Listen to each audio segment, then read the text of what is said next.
Hello सांग माने आशा करूछु आपण माने समस्ते भलरे थिबे। सांग माने मो सहित कथा हेबाकू चाहूथिले मु वीडियो मझिरे मो नंबर देइछि, मो नंबर नै मते कॉल करंतु, पूरा मजा मस्ती रे कथा हेबा।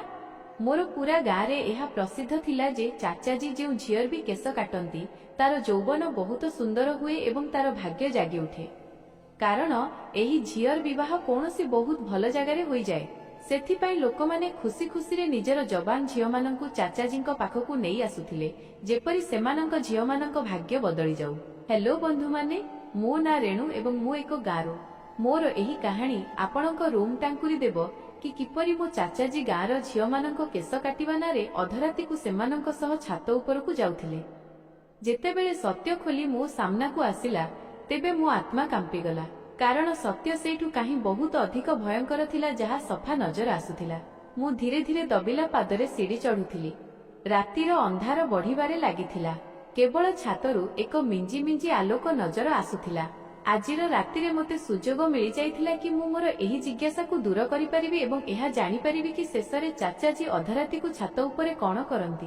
प्रतिथर चाचाजींको पहरा एते शक्त होई रहुथिला कि मु चाहिकी भी सीढ़ी आड़कू जाई पारु नथिली, एवं केबे केबे तो मते चाचीजींको उपरे आश्चर्य हेउथिला कि किपरि से चाचाजींको कोनोसी भी कुमारी झियो सह रातिर निछाटियारे एकुटिया छाड़ी पारंती। किंतु आजिर रातिरे चाचीजी जानिनी केउठी थिले एवं मु सहजरे सीढ़ी पर्यंत पहुंची जाइथिली। मो चाचाजी किछि समय पूर्वरु ही गाँर नुआ साबालिका हेउथिबा झियो सिंपीकु नेई छात उपरकु चली जाइथिले एवं एबे से पूरा 2 घंटा पूर्वरु तळकु आसीबाकु नथिले। एही 2 घंटारे चाचाजी झियो सह कौन करंती एवं छात उपरे कौन कर हुए एसबु जानिबार मोर जिज्ञासा थिला। कहिबाकु तो मो चाचाजी पेशारे जणे भंडारी थिले, किंतु तांको काम एवं काम करिवार उपाय मो पई बहुत ही आश्चर्य करदेला भଳି थिला। एवं आजिर रातिरे मोते एहा जानिकी रहिबार थिला कि आखिर चाचाजी केवल साबालिका हेउथिबा झियो मानकर ही केस काहेकि काटंती एवं से पुणी अधरातिरे छात उपरे एकुटियारे। ना चाचीजी केबे निजे छात को जाआंती ना झियर घर लोकंक मध्यरु काहाकु साथिरे जीवाकु दिया जाए। मु अधा सीढ़ी चढ़ी सारिथिली एवं एही रहस्यरु परदा उठिबाकु ही जाउथिला कि चाचाजी सिंपी सह कोन करिबाकु जाउछंती कि पछपटु मो चाचीजींक गर्जन स्वर मोते चमकिबा पई बाध्य करि देइथिला। सबुबेले डरी सहमिकी एवं धीरे स्वर रे कथा हेउथिबा चाचीजी प्रथम थर मु एमिति स्वर सुनिथिली जेउथिरे मो जीवन बाहरी जाइथिला। जेमिति ही मु बुली करी देखिली तो से मो मुंड उपरे पहुंची जाइथिले एवं मो हाथ धरी रागरे मोते टाणी करी तळकु नेई आसीथिले।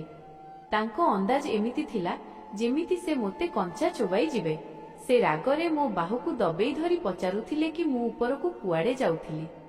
मु हड़बड़े जाई चाचीजींकु कहिदेली कि मोते तळे अस्थिरता हेउथिला, सेथिपाई मु छातकु जाउछि। मो कथा सुनी चाचीजी एक जोरदार चापुड़ा मो मुंडरे मारिले एवं कहिबाकु लागिले, कोन तू जानिनु आजी सिंपी निज केस कटाइबा पई आसीछि, पुणी तू छातकु जिबा विषय रे भाबिलु केमिति? कोन तू निज चाचांको काम बंद कराइबाकु चाहुछु? कोन तू जानिनु तते एवं तो मांकु तो चाचा ही पाळुछंती।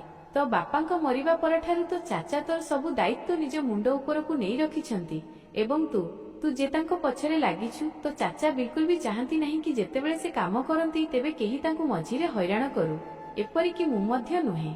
सेथिपाई मु भी केबे उपरकु जिबाकु चेष्टा करे नाही। भल हेबो कि तू मध्य अधराती बेले एवं एही भଳି नजर आसु नहीं, नचेत भल हेबनी एवं पुणी मु तो चाचाजींकु तोर अभियोग करिबी।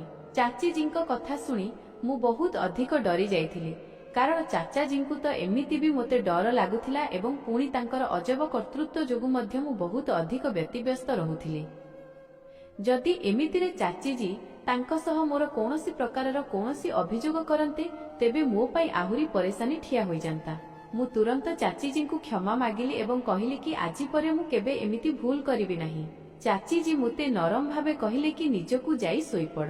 मु सठिक सुजोग बुझिली एवं निज रूम आड़कु दौड़ लगाइली।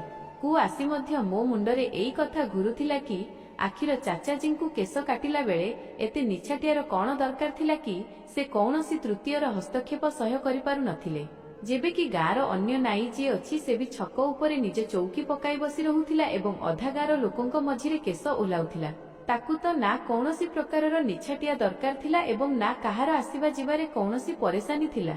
किंतु मो चाचाजी तो अलगा प्रकारर नाई थिले। अन्य मानक चाचा तो निज झियारी सह स्नेह करंती, किंतु मो चाचा केवल एवं केवल मो उपरे कटकणा लगाउथिले। प्रति कथारे बस एया कहूथिले कि एबे तो बापा उपस्थित नाहांती तेणु तू मोर दायित्व।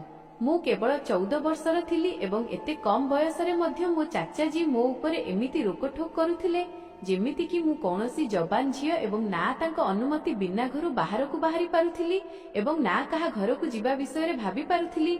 मोते स्कूल रु आनिबा नेबा काम मध्य चाचाजी निजे ही करुथिले।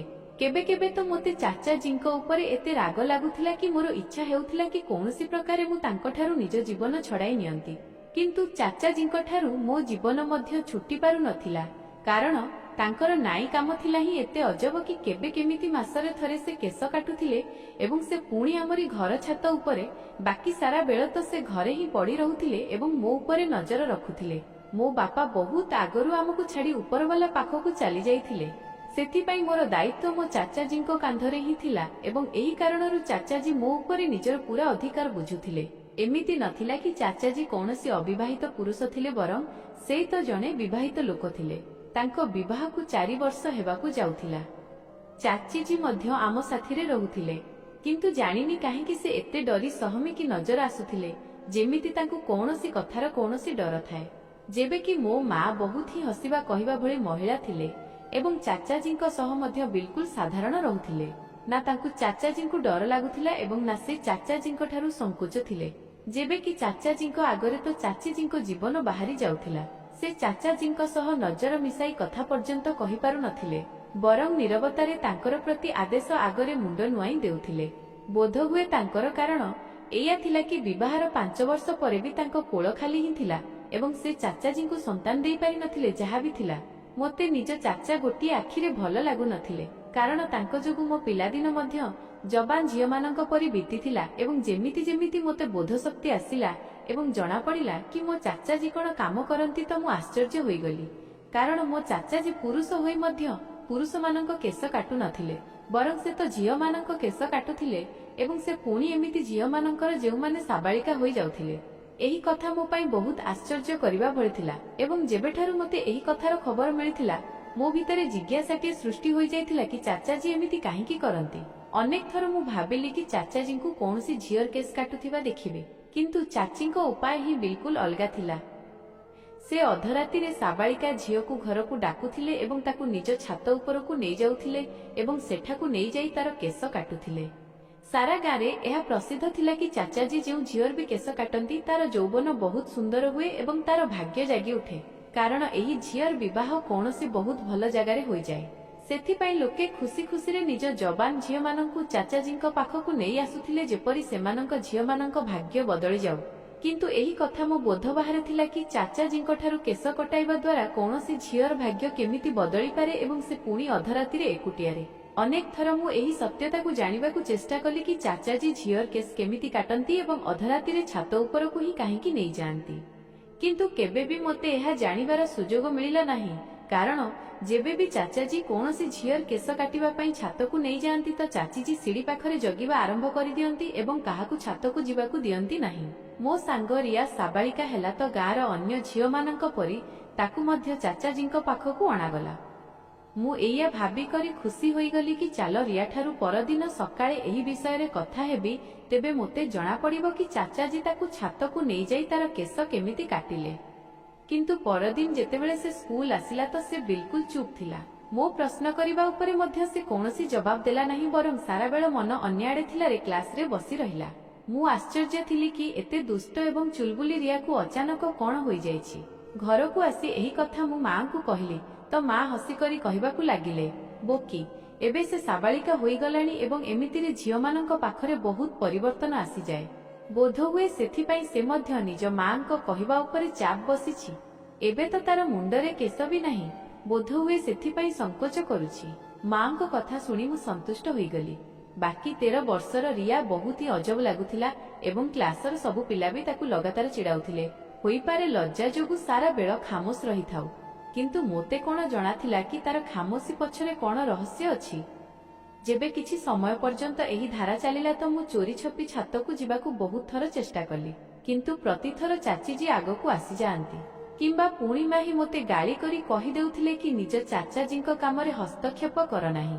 तो चाचाजी अछंती जे तो बापांको मरिबा परे आम पेट पाळिछंती, ସେ ଯଦି ତୋତେ ଗାଳି ବି କରନ୍ତି ତେବେ ବରଦାସ୍ତ କରିନିଅ, କାରଣ ସେ ଆମ ଭଲ ହିଁ ଚାହିଁବେ। ଆରମ୍ଭରେ ମୋତେ ମାଙ୍କ ଏହି କଥା ବିଲକୁଲ ବି ବୁଝା ପଡୁ ନଥିଲା, କିନ୍ତୁ ପରେ ଧୀରେ ଧୀରେ ମୋତେ ଅନୁଭବ ହେଲା କି ମୋ ମା ଜଣେ ବିଧବା ମହିଳା ଥିଲେ, ଯାହାଙ୍କୁ ପଚାରିବା ଭଳି ଆଉ କେହି ନଥିଲା। ନାନା ନାନୀ ମରିସାରିଥିଲେ ଏବଂ ମୋ ମାମୁଁଜୀ ଅନ୍ୟ ଗାଁରେ ରହୁଥିଲେ। ସେମାନେ କେବେ ବୁଲିକି ଆମର ହଲଚାଲ ପର୍ଯ୍ୟନ୍ତ ପଚାରି ନଥିଲେ।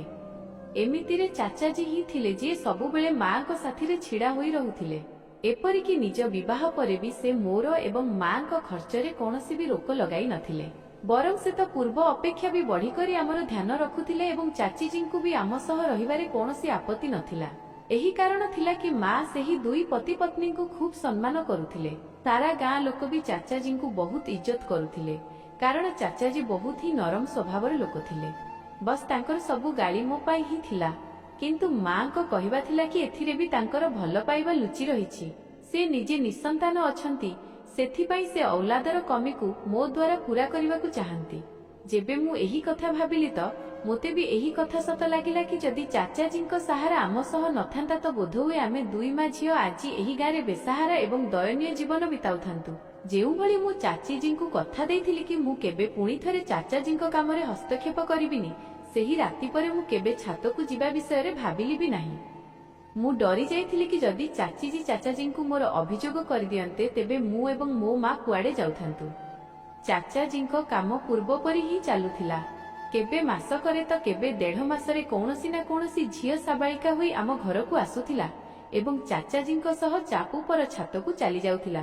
ଚାଚିଜୀ ସିଡ଼ି ପାଖାପାଖି ହିଁ ରହୁଥିଲେ ଏବଂ 2 ଘଣ୍ଟା ପରେ ଯେତେବେଳେ ସେହି ଝିଅ ଛାତରୁ ଓହ୍ଲାଇ କରି ଫେରି ତଳକୁ ଆସୁଥିଲା ତ ଚାଚାଜୀ ତାଙ୍କର ବହୁତ ସମୟ ପରେ ହିଁ ତଳକୁ ଆସୁଥିଲେ ଏବଂ ତାଙ୍କ ଅବସ୍ଥା ବହୁତ ଅଜବ ନଜର ଆସୁଥିଲା। ଏବଂ ଏହି କଥା ବିଷୟରେ ମଧ୍ୟ ମୋତେ ସେହି ସମୟରେ ଜଣାପଡ଼ିଲା ଯେବେ ଏକ ରାତିରେ ମୁଁ ମାଠିଆରୁ ପାଣି ପିଇବା ପାଇଁ ଅଗଣାକୁ ଆସିଲି ଏବଂ ଚାଚାଜୀଙ୍କୁ ସିଡ଼ି ଓହ୍ଲାଉଥିବାର ଦେଖିଲି। ଚାଚାଜୀଙ୍କ ହୁଲିଆ ବହୁତ ହିଁ ଅଜବ ଲାଗୁଥିଲା।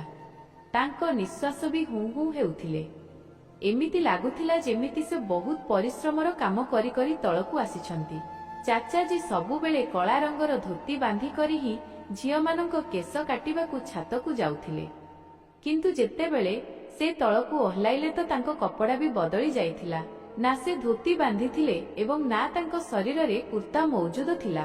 ସେ ବହୁତ ହୋଁ ହୋଁ ହୋଇ ସିଡ଼ି ଓହ୍ଲାଉଥିଲେ, ଯେମିତି ବହୁତ ହିଁ ଅଧିକ ଥକି ଯାଇଛନ୍ତି ଏବଂ ତାଙ୍କ ପାଇଁ ଚାଲିବା ହିଁ କଷ୍ଟକର ହେଉଥିଲା। ଏବଂ ପୁଣି ମୋତେ ମନେ ପଡ଼ିଲା କି ଯେବେ ବି ଚାଚାଜୀ କୌଣସି ଝିଅର କେସ୍ କାଟୁଥିଲେ ତ ପୁରା ଦିନରେ ବନ୍ଦ ରହୁଥିଲେ ଏବଂ ଚାଚିଜୀଙ୍କୁ ମଧ୍ୟକୁ ଯିବାର ଅନୁମତି ନଥିଲା। ଶେଷରେ 2 ଘଣ୍ଟା କେଶ କାଟିବା ପରେ ଚାଚା ଏତେ ବି କେମିତି ଥକି ଯାଉଥିଲେ କି ସାରା ଦିନରୁ ବାହାରୁ ନଥିଲେ ଏବଂ ପୁଣି ସେହି ସମୟରେ ତ ତାଙ୍କୁ ଚାଲୁଥିବାର ଦେଖି ମୋତେ ଏମିତି ଲାଗୁଥିଲା ଯେମିତି ସେ କ୍ଷେତରେ ହଳ ଚଳାଇକି ଆସୁଛନ୍ତି। ଚାଚାଜୀଙ୍କୁ ଦେଖିବା ମାତ୍ରେ ମୁଁ ଲୁଚି ଯାଇଥିଲି ଏବଂ ଚାଚାଜୀ ନିଜକୁ ଚାଲିଗଲେ। ସବୁବେଳ ପରି ପରଦିନ ଚାଚିରୁ ବାହାରକୁ ବାହାରିଲେ ଏବଂ ଚାଚାଜୀ ରୁମ୍ ବନ୍ଦ କରି ଶୋଇଥିଲେ। ମୋ ସ୍କୁଲ ଛୁଟି ଥିଲା, ସେଥିପାଇଁ ତାଙ୍କୁ ମୋର ବି ଚିନ୍ତା ନଥିଲା ଏବଂ ମା ବିଗାରେ କାହାର ଦେହ ପଚାରିବା ପାଇଁ ଯାଇଥିଲେ କି ତେବେ ମୁଁ କୌଣସି କାମରେ ବାହାର ରୋଷେଇ ଘରକୁ ଆସିଲି ତ ମୁଁ ଚାଚିଜୀଙ୍କୁ ଓଢ଼ଣୀରେ ଲୁଚିକରି କାନ୍ଦୁଥିବା ଦେଖିଲି। ଏହା ପ୍ରଥମ ଥର ଥିଲା ଯେବେ ମୁଁ ଚାଚିଜୀଙ୍କୁ ଏହିଭଳି କାନ୍ଦୁଥିବାର ଦେଖିଥିଲି। ମୁଁ ତୁରନ୍ତ ଦୌଡ଼ିକରି ଚାଚିଜୀଙ୍କ ପାଖକୁ ଗଲି ଏବଂ ପଚାରିଲି, କ'ଣ ହୋଇଛି ଚାଚିଜୀ, ଆପଣ କାହିଁକି କାନ୍ଦୁଛନ୍ତି? ମୋ କଥା ଶୁଣି ଚାଚିଜୀ ଜଲଦିରେ ନିଜ ଲୁହକୁ ଓଢ଼ଣୀ ପଣତରେ ପୋଛିଦେଲେ ଏବଂ କହିବାକୁ ଲାଗିଲେ, ନାହିଁ ପାଗଳି, ମୁଁ କେଉଁଠି କାନ୍ଦୁଛି? ତୁ କହ, ତୋତେ କ'ଣ ଦରକାର? ମୁଁ ଭଲ ଭାବେ ଜାଣିଥିଲି କି ଚାଚିଜୀ କାନ୍ଦୁଥିଲେ ଏବଂ ଏହି କଥା ମୋତେ ନାହିଁ କେବଳ ଦୁଃଖିତ କରିଦେଇଥିଲା, ବରଂ ମୁଁ ବହୁତ ଅଧିକ ପରେଶାନ ମଧ୍ୟ ହୋଇଯାଇଥିଲି କି ଏମିତି କେଉଁ କଥା ଯାହା ଯୋଗୁଁ ଚାଚାଜୀଙ୍କ ଠାରୁ ଲୁଚି ଲୁଚି କାନ୍ଦିବାକୁ ପଡୁଛି। ମୋତେ ଚାଚାଜୀଙ୍କ ପ୍ରତି ଆହୁରି ଘୃଣାର ଅନୁଭବ ହେଉଥିଲା କି ବୋଧହୁଏ ଏହି ଚାଚାଜୀ ହିଁ ଥିଲେ ଯାହାଙ୍କ ଯୋଗୁଁ ଚାଚୀ ବି ଲୁଚି ଲୁଚି କାନ୍ଦୁଥିଲେ। ସେହି ଦିନ ପରଠାରୁ ମୁଁ ଚାଚା ଚାଚିଜୀଙ୍କ ଉପରେ ନଜର ରଖିବାକୁ ଲାଗିଲି। ଯେବେ ବି ଚାଚାଜୀ କୌଣସି ଝିଅର କେଶ କାଟି ସିଡ଼ି ଓହ୍ଲାଇ ତଳକୁ ଆସୁଥିଲେ ତ ତାଙ୍କ ମୁହଁରେ ଥକାପଣର ପ୍ରଭାବ ସଫା ଦେଖାଯାଉଥିଲା ଏବଂ ପରଦିନ ସାରା ବେଳ ମୋ ଚାଚିଜୀ ଲୁଚି ଲୁଚି କାନ୍ଦୁଥିବାର ନଜର ଆସୁଥିଲେ। ଏବଂ ପୁଣି ମୋ ଜୀବନରେ ବି ସେହି ଦିନ ଆସିଗଲା ଯେବେ ମୁଁ ସାବାଳିକା ହୋଇଗଲି। ସେହିଦିନ ମୋ ମା ମୋ ମଥା ଚୁମିଲେ ଏବଂ କହିବାକୁ ଲାଗିଲେ, ମୁଁ ଚାହୁଁଛି ଗାଁର ସବୁ ଝିଅମାନଙ୍କ ପରି ତ ଚାଚାଙ୍କ ହାତରେ ତୋର ଭାଗ୍ୟ ବି ଚମକି ଯାଉ। ମାଙ୍କ କଥା ଶୁଣୁ ଶୁଣୁ ମୋ ଜୀବନ ବାହାରିଗଲା। ଡରିଗଲି କି ଏବେ ମା ମୋତେ ବି କେଶ କଟାଇବା ପାଇଁ ଚାଚାଜୀଙ୍କ ଜିମା କରିବାକୁ ଯାଉଛନ୍ତି। 14 ବର୍ଷର ବୟସରେ ଗଞ୍ଜି ହେବା ମୋ ପାଇଁ ବହୁତ ହିଁ ଲାଜର କଥା ଥିଲା। ମୁଁ ଏହା ଭାବିକରି ହିଁ ପରେଶାନ ଥିଲି କି ଗାଁର ଅନ୍ୟ ଝିଅମାନଙ୍କ ପରି ମୋତେ ବି ସମସ୍ତଙ୍କ ମଜାକର ଶିକାର ହେବାକୁ ପଡ଼ିବ। ମୁଁ ମାଙ୍କ ଆଗରେ ହାତ ଯୋଡ଼ିଦେଲି ଏବଂ ମାଙ୍କୁ କହିଲି କି ମୁଁ କୌଣସି ବି ଅବସ୍ଥାରେ କେଶ କାଟିବାକୁ ଚାହୁଁନାହିଁ।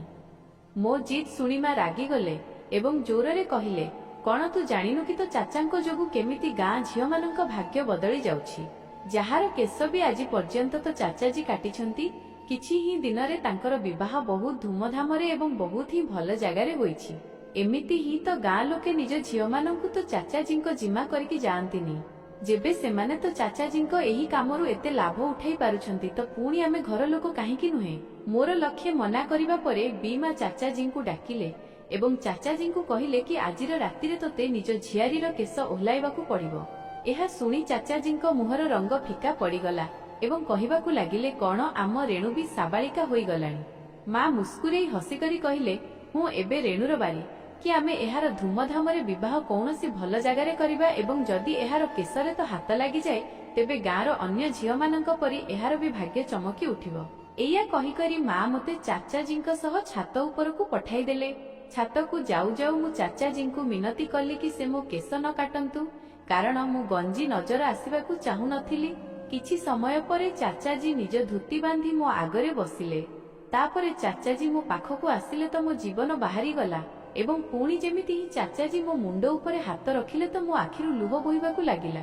ଚାଚାଜୀ ମୋତେ ନିଜ ପାଖକୁ ନେଲେ ଏବଂ ଛାତିରେ ଲଗାଇଲେ।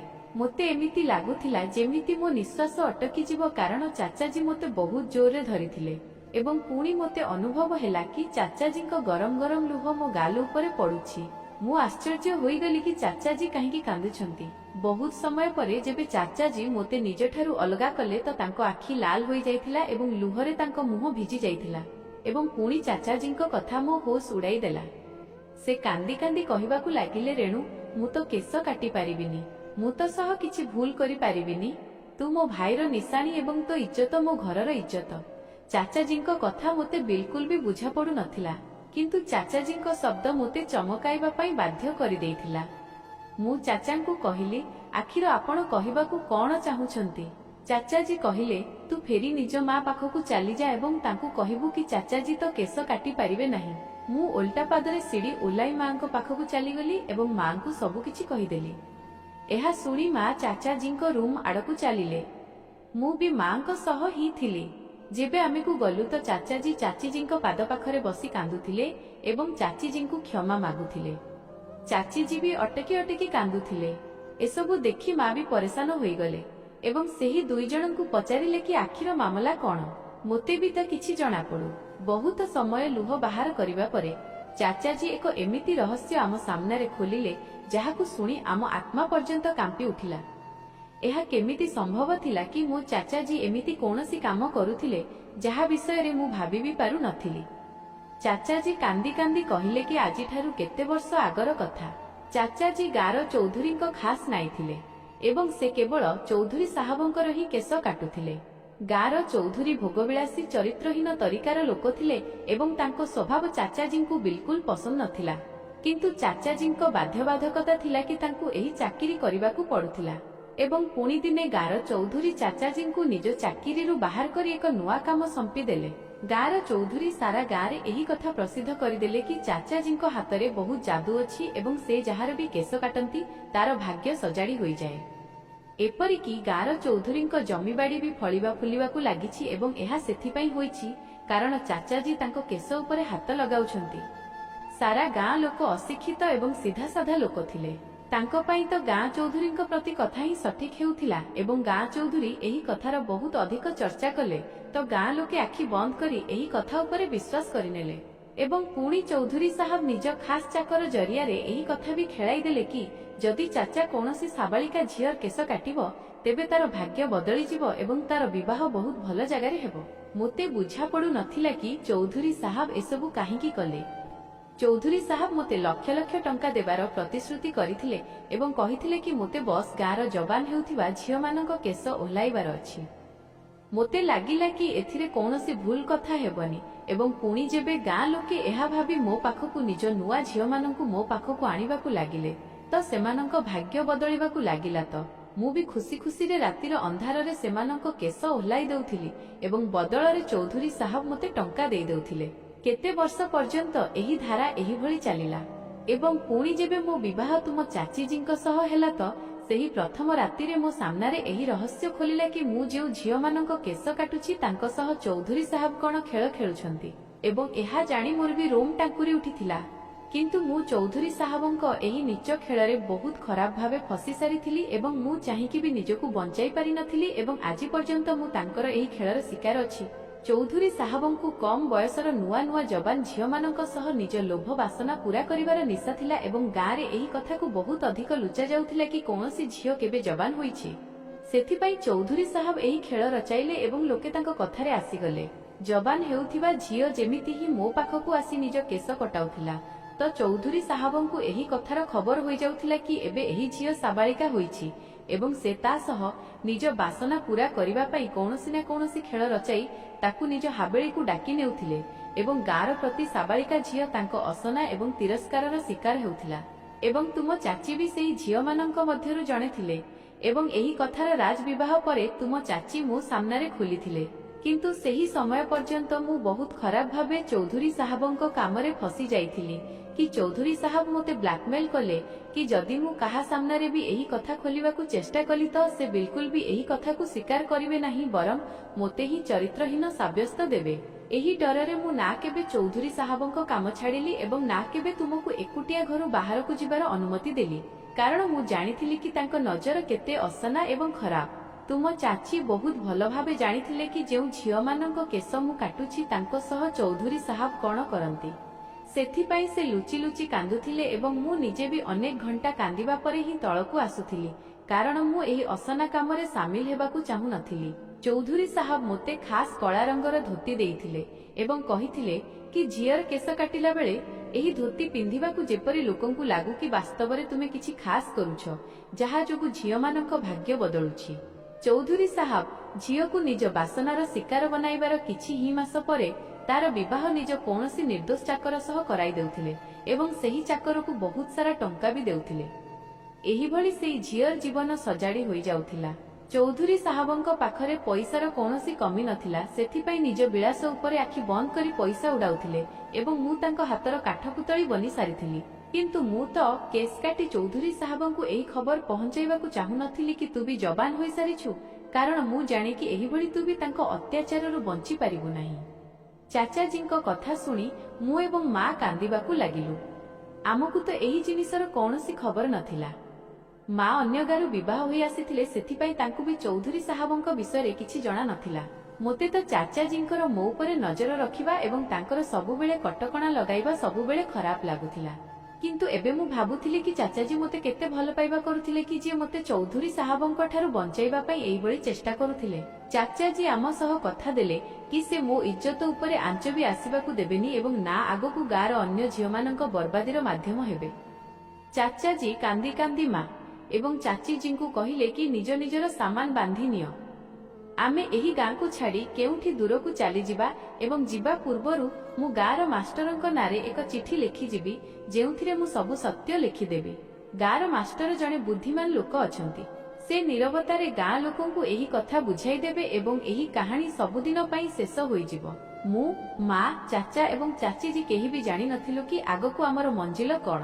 ଚାଚାଜୀ ପାଦ ବଢାଇଥିଲେ ତେଣୁ ଆମକୁ ବିଶ୍ୱାସ ଥିଲା କି ଉପରବାଲା ଆମର ସାହାଯ୍ୟ କରିବେ। ଚାଚାଜୀ ଗାଁର ମାଷ୍ଟରଙ୍କ ନାଁରେ ଏକ ଲମ୍ବା ଚିଠି ଲେଖିଥିଲେ ଯେଉଁଥିରେ ସେ ପ୍ରତି କଥା ଏକ ଏକ କରି ସଫା ସଫା ଲେଖିଥିଲେ ଯେପରି ଆମେ ଯିବା ପରେ କେହି ଗାଁ ଲୋକ ଚୌଧୁରୀ ସାହବଙ୍କ କଥାରେ ନ ଆସନ୍ତୁ ଏବଂ ପୁଣି କୌଣସି ଝିଅ କେଶ କଟାଇ କିମ୍ବା ଅନ୍ୟ କୌଣସି ଉପାୟରେ ଚୌଧୁରୀ ସାହବଙ୍କ ପାଖକୁ ଏହି ଖବର ନ ପହଞ୍ଚାଉ କି ସେ ଯବାନ ଏବଂ ସାବାଳିକା ହୋଇସାରିଛି ଏବଂ ତାଙ୍କ ବାସନାର ଶିକାର ବନିବା ପାଇଁ ପ୍ରସ୍ତୁତ ଅଛି। ମୋତେ ଆଜି ବି ଭଲ ଭାବେ ଏହି କଥା ମନେ ଅଛି କି ଯେବେ ବି କୌଣସି ଝିଅ ସାବାଳିକା ହେବା ପରେ ଗଞ୍ଜି ହେଉଥିଲା ଏବଂ କିଛି ଦିନ ପରେ ସ୍କୁଲ ଆସୁଥିଲା ତ ସେ କେଉଁଭଳି ଡରି ସହମୀ ଏବଂ ନୀରବ ହୋଇ ରହୁଥିଲା। ମୋତେ ସବୁବେଳେ ଏମିତି ଲାଗୁଥିଲା କି ଏସବୁ ସେଥିପାଇଁ କାରଣ ସେ ଗଞ୍ଜି ହୋଇ ଆସିଛି ଏବଂ ତାକୁ ନିଜ ଗଞ୍ଜାପଣ ଯୋଗୁଁ ପରେଶାନୀ ଅଛି। କିନ୍ତୁ ଏହି ରହସ୍ୟ ତ ଏବେ ଖୋଲିଥିଲା କି ସେ ଚୌଧୁରୀ ସାହବଙ୍କ ବାସନାର ଶିକାର ବନିକରି ଆସିଥିଲା। ଏବଂ ମୋର ସେହି ଚାଚା ଯାହାଙ୍କୁ ମୁଁ ବହୁତ ଭୁଲ ବୁଝୁଥିଲି ବାସ୍ତବରେ ସେ ନିଜେ ବି ଏକ କଷ୍ଟର ଶିକାର ଥିଲେ ଏବଂ ଯେବେ ଆମେ ଏହି ଗାଁ ଛାଡ଼ି ଯାଉଥିଲୁ ତ ମୋ ଚାଚାଜୀଙ୍କ ମୁହଁରେ ଶାନ୍ତି ହିଁ ଶାନ୍ତି ଥିଲା। ଆଜି ବି ପ୍ରାୟତଃ ଗାଁରେ ଏମିତି ବହୁତ ଚୌଧୁରୀ ଏବଂ ଲୋକ ମୌଜୁଦ ଅଛନ୍ତି ଯେଉଁମାନେ ଏହିଭଳି ହରକତରେ ସାମିଲ ଅଛନ୍ତି ଏବଂ ସିଧାସାଧା ଗାଁ ଲୋକେ ତାଙ୍କ ନିଚ କାମ ଏବଂ ତାଙ୍କ କର୍ତ୍ତୃତ୍ୱ ଜାଣନ୍ତି ନାହିଁ। ସହରୀ ଲୋକଙ୍କୁ ଚାହିଁବା ଉଚିତ କି ସେମାନେ ଗ୍ରାମାଞ୍ଚଳରେ ପାଠପଢ଼ା ଏବଂ ସଚେତନତାର ସିଲସିଲାକୁ ଆଗକୁ ବଢ଼ାନ୍ତୁ ଯେପରି ସିଧାସାଧା ଏବଂ ଭୋଳାଭାଲା ଗାଁ ଲୋକେ ଏମିତି ନିଚ ଚିନ୍ତାଧାରାର ଲୋକଙ୍କଠାରୁ ନିଜକୁ ବଞ୍ଚାଇ ପାରିବେ। ବନ୍ଧୁଗଣ, ଯଦି ଆପଣଙ୍କୁ ଆମର ଏହି କାହାଣୀ ପସନ୍ଦ ଆସିଥାଏ ତେବେ ଏହାକୁ ଲାଇକ୍ ଏବଂ ବନ୍ଧୁମାନଙ୍କ ମଧ୍ୟରେ ସେୟାର କରନ୍ତୁ। ସାଥିରେ ଚ୍ୟାନେଲକୁ ସବସ୍କ୍ରାଇବ୍ କରନ୍ତୁ। ପୁରା କାହାଣୀ ଶୁଣିବା ପାଇଁ ଆପଣଙ୍କୁ ବହୁତ ବହୁତ ଧନ୍ୟବାଦ।